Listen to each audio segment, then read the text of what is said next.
मैंने ये जान लिया है कि अब युद्ध होने वाला है और लंका पर आक्रमण होने वाला है। आचार्यों ने ऐसा बतलाया है, यदि आप किसी भी कार्य को यदि उत्साह पूर्वक करें तो शीघ्रता से सुलभता से संपन्न हो जाता है।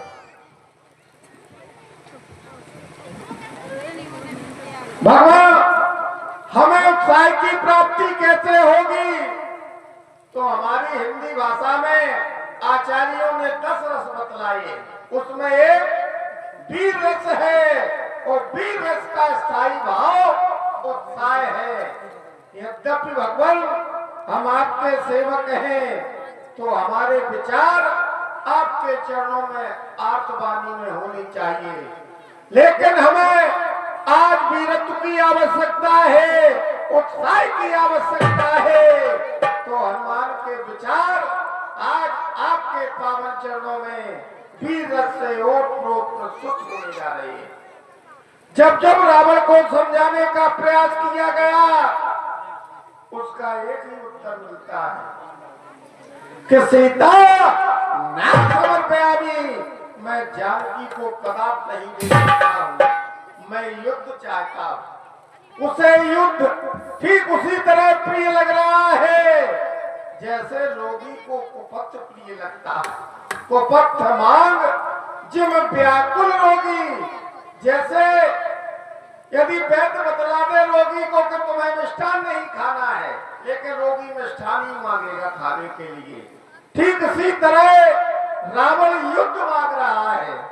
भगवान मानता नसीब दशीस आवेदन संवेदन जब निर्मूल पड़ा हो तो अहिंसा के प्रवर्तक को आज हिंसा का प्रदर्शन करना ही पड़ेगा, क्योंकि भगवान जिस धर्म रक्षा आए आप, जब तब युद्ध में जब विघ्न खड़ा हो तो शांति के प्रवर्तक को क्रांति का प्रदर्शन करना ही पड़ेगा, क्योंकि भगवान जब जब समाज में परिवर्तन हुआ है क्रांति के ही माध्यम से हुआ है। क्रांति के चरण बतलाए गए हैं दो, एक विचारों की क्रांति, दूसरा युद्ध। हमारे विचारों की क्रांति असफल हो गई है, अब हमारे पास विकल्प सिर्फ युद्ध का बचता है।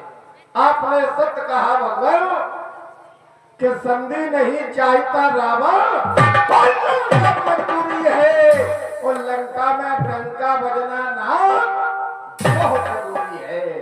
डंका बजना इसलिए आवश्यक है भगवान, जब मैंने रावण के समक्ष हाथ जोड़े, मैंने निवेदन प्रस्तुत किया कि विनती करो जोड़ कर रावण तो सुनो मान तज मोर सखावन, उसने